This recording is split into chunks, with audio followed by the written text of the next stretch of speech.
So what is up mga chupapi, another day, another blessing na naman. For today's video, nagpunta kami dito sa SM Central para i-review yung nabili namin sa Shopee na wireless lavalier microphone. Binili nga namin to mga chupapi para sa susunod na video natin meron tayong magagamit na wireless microphone. Pangalawa kahit naka-helmet tayo, maririnig pa rin tayo kapag nagsasalita tayo sa loob ng helmet at nagbibideo tayo. Bakit na kami nito mga chupapi sa food court para i-unbox yung wireless lavalier microphone na nabili nga namin online sa Shopee.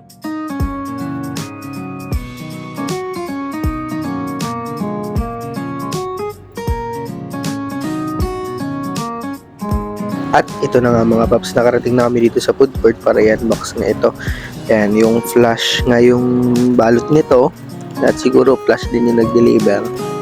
Tapos, ayan, medyo mahirap lang siyang buksan. Nahirapan lang talaga akong buksan dyan sa umpisa. Pero, yun, ang ganda naman ng pagkakabalot niya. Sobrang safe na safe. Kahit yung box, wala kahit isang pipi. Okay na okay siya. Ayan nga, pinabuksan na namin. Ayan, ang ganda. Sobrang ganda ng pagkakabalot. Meron pa siyang seal dyan sa taas. Ayan. Ayan, sobrang ganda nga ng pagkakabalot. Mahirap din talagang tanggalin. At ayan, yung harap, likod, gilid. Yan, meron nga siyang seal dyan. Tinanggal ko muna yung seal, no? Nung nabuksan ko na siya, ito kung nakita ko. Yan, yung dalawang microphone na meron pang, balot na kulay blue, kung ano man yung tawag dyan.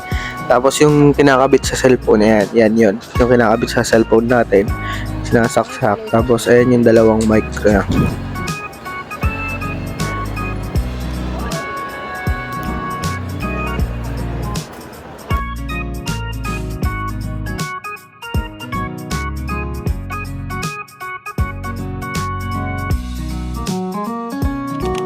Ito, tatry namin yung yung medyo malapit na salita dito sa mic na to. Tignan natin kung gumagana ba siya talaga. What's up mga paps? Ito yung nabili namin yung mic na wireless. Testing lang namin dito sa cellphone ko kung maganda ba siya kapag malayo. Ayan, kapag nakalayo siya ng ganyan, kung naririnig pa rin ba ako, ayan, nakakuha siya naka-green siya, no? Check lang natin kung pag malayo ba, naririnig pa rin ba ako, kailangan talaga nakalapit sa nabigat dito, nakaipit dito. Ano ba mas maganda kung nakaipit ko siya sa ganito, kung mas naririnig ba ako pag ganito talaga, o okay lang din na nasa malayo, ganyan. Nilapag ko lang siya, tapos ayan, nakalapag dito. Tapos kung naririnig ba ako, ayan, dito malayo sa akin. Kung naririnig